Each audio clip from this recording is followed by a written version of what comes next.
The word family sounds so beautiful, doesn't it? But when that same family abandons you, just because your child isn't normal, that word turns into poison. My name is Sarah, and this is my story, my son Ahmed's story, and the story of the people who once told us so casually we don't want anything to do with you anymore. 12 years later, those same people came back. But this time, not knocking on our door out of love, they came asking for a share. A share of what? I'll tell you the whole story, but trust me, the last 5 minutes will shock you. When Ahmed was born, a wave of joy swept through the entire house. My first child, my husband Bilal's first son. His grandparents handed out sweets to celebrate. But as the months passed, we started noticing that Ahmed wasn't like other children. He wouldn't make eye contact. Loud noises terrified him. By age 3, he still hadn't started speaking. The doctors ran tests and then came the words that would change our lives forever. Autism spectrum disorder. I remember that day my mother-in-law, Ahmed's grandmother Ruxana, came over. She looked at Ahmed sitting in the corner, flapping his hands, lost in his own world. She looked at me and said, "How is this child going to carry the family name? What will people say?" At the time I thought maybe she was just in shock. But time proved this was only the beginning. My husband Bilal's father, Chaudhry Sahab, ran a fairly large business. A small art gallery and auction house he had inherited from his own father. The family had money, status, and an image they valued above everything else. When Ahmed turned 4, we decided to bring him to a family function. His cousin's wedding. I thought spending time with the family might help him feel more comfortable. But the moment we arrived, the loud music frightened Ahmed. He started screaming, covering his ears, and sat down on the floor. The entire hall went silent. Everyone stared at us. And then came Chaudhry Sahib's voice, cold, sharp, in front of everyone. "Take him out of here. This is a wedding, not a circus." I picked Ahmed up and carried him outside, covering his ears, trying to calm him down. Tears filled my eyes, but in my heart I already knew this was only the beginning. That night, a huge argument broke out between Bilal and his father. Bilal defended his son, but Chaudhry Sahib's decision had already been made. The following week, we received what almost felt like an official letter, a legal notice of sorts. It stated that Bilal and his children's future claim to the family property and business had been revoked. The reason? Written plainly. A child who brings shame to the family's honor cannot be given a share of our legacy. I still remember those words today. A child who brings shame. My innocent son who simply lived happily in his own world, who was afraid of loud music, who loved colors, was called this. Bilal tried hard to talk to his father. He went to him, pleaded, explained that Ahmed wasn't an embarrassment. He was a special child who just needed a little more love and understanding. But Chaudhry Sahib's answer was always the same. "I don't want a grandson who makes a spectacle in front of guests. You need to decide, the family or this child." Bilal didn't think twice. He looked at his father and said, "If you can't accept Ahmed, then you can't accept me either." After that day, we had no contact with the family at all. It wasn't easy. Bilal worked in the family business. Walking away meant giving up his identity, his income, everything. But he never looked back, not for a single moment. The two of us started over together. Bilal opened a small furniture shop.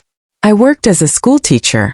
Money was tight, but there was peace in our home, real peace, something we never had in Chaudhry Sahib's house. As the years went by, we began to understand Ahmed, not through his limitations but through his gifts. Ahmed couldn't express his world through words, but he could through colors. By age 4, he was already creating things with crayons that stunned me. He wasn't just scribbling, he was making patterns, creating symmetry, mixing colors in ways that were extraordinary for a child his age. His teacher, Ms. Nadia, called me into school one day. I thought something was wrong. Instead, she showed me Ahmed's drawings and said, "Sarah, I haven't seen talent like this in 10 years. This child sees something different, and what he sees he puts on paper like a professional artist." We started taking Ahmed to a local art teacher, Mr. Yusuf. He said the same thing Ms. Nadia had. "This child is a genius. Please don't keep him away from art." Years passed. Ahmed's painting kept improving. He was still afraid of loud noises. He still communicated in his own way, sometimes just a single word, sometimes complete silence.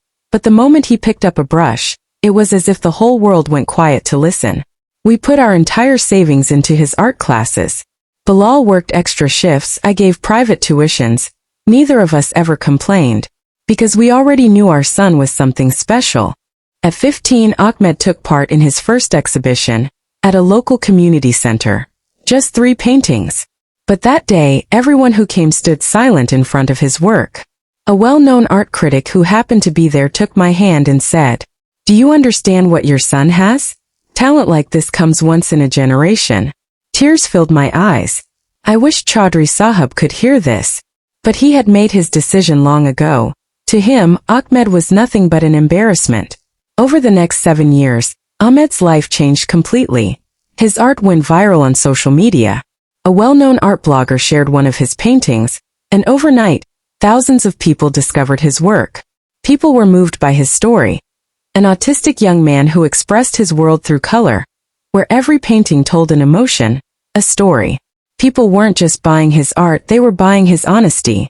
At 22, one of Ahmed's paintings, which he titled Silence Speaks, was displayed in a New York gallery. This painting was the story of his own life. A child who couldn't speak his words, but was screaming through color instead. The painting became so famous that major collectors took notice. One well-known collector requested a private meeting with Ahmed. His name was Mr. Richard Cole, a man known throughout the art world's biggest galleries. Mr. Cole said, "This painting isn't just art. It's a movement. I want to buy it." Bidding at the auction started at $500,000. People were stunned as the number kept climbing: 1 million, 1.5 million, 2 million. Finally, the painting sold for 2.3 million. I remember that moment clearly. When the news came in, Ahmed was sitting in his room, headphones on, calmly working on a new painting, as if the number meant nothing to him at all. Money was never important to him. Only color mattered. Only his own piece mattered. But out in the world, the news spread like wildfire. News channels covered it. Autistic artist painting sells for record 2.3 million. Social media was flooded with his story. And then, after 12 years of silence, the same door we had closed ourselves knocked open again. One evening, the 3 of us were sitting at home celebrating, just us, the way it had always been. The doorbell rang. I opened the door, and standing there were Chaudhry Sahab, and beside him Rukhsana, my mother-in-law. 12 years showed clearly on their faces. Chaudhry Sahib's hair had gone completely gray, his back slightly bent, but his eyes still carried that same old pride, dimmer now but still there. "Sarah Beta," he said, as if 12 years had never happened. "We came to see Ahmed." I couldn't believe my ears. 12 years, not a phone call, not an Eid card, nothing. And now here they were, standing at my door, as if nothing had ever happened. Bilal came up behind me, and the moment he saw his father, his face hardened. "What are you doing here?" he asked, his voice carrying years of buried pain. Rukhsana stepped forward, eyes filled with tears, but to me those tears felt hollow, almost like a performance. "Bilal Beta, we heard about Ahmed's painting. 2.3 million, we're so proud. We just want to see our grandson." "Proud?" Bilal's voice rose. 12 years ago you said this child was a shame to the family. You threw us out of the house because Ahmed wasn't normal. And now, because his painting sold for millions, now you suddenly remember he's your grandson? Chaudhry Sahab paused for a moment, then spoke, and his words made everything crystal clear. "Bilal, look, we were wrong, fine, we admit it. But now that Ahmed is this successful, his name should be tied to the family. His success should be the family's success. And actually, legally, if you're willing, we can revisit the property matter. We can bring Ahmed back into our inheritance." And right there, everything became clear. This wasn't an apology. This wasn't love. This was only money. Ahmed came out of his room, hearing the voices. He was seeing his grandparents after 12 years, people he might not even remember since he was only 4 when they cut ties.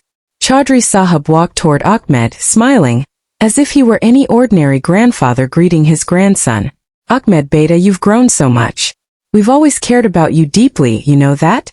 Ahmed looked at him, not directly in the eyes, which wasn't his way, but something in the voice reached him, something the rest of us couldn't quite feel. He stayed quiet for a moment, as if searching for his words. Then slowly, he said something that would stay etched in all our hearts forever. "You're the people who called me a circus and threw me out. My mom told me, The room went completely silent. Rukhsana covered her mouth with her hand. Chaudhry Sahib's face went pale. Ahmed continued calmly without any anger, simply stating the truth. Now you call me with love because my painting sold for a lot of money. But I'm still the same person I was before. Only the money changed. Those words hit harder than any speech could. Because they came from the mouth of a boy people said couldn't understand. But Ahmed had seen the truth more clearly than any of the adults in that room ever could. Chaudhry Sahib made one last attempt. Beta, we want to make you part of the family. The property, the business, all of it can be yours. Bilal stepped forward, placing a hand on his son's shoulder. Ahmed has given you his answer. And I'll give you mine too, Chaudhry Sahib. You walked away 12 years ago when we needed you the most. Now that we don't need you, you're coming back. That's too big a gap to bridge. I spoke up too. We spent those years with Ahmed alone. Every smile, every scream, every small step, we witnessed all of it. You people only saw a headline. 2.3 million. You have no idea what his real story is. Rukhsana started crying, but I knew those tears had come far too late. Chaudhry Sahib made one final attempt, his voice softening. We just want a chance to be a family again. Bilal opened the door and with complete calm said, family is where love is unconditional. You made your choice 12 years ago when you rejected Ahmed. Now please leave. That night, once the house had gone quiet again, the three of us sat together on the sofa.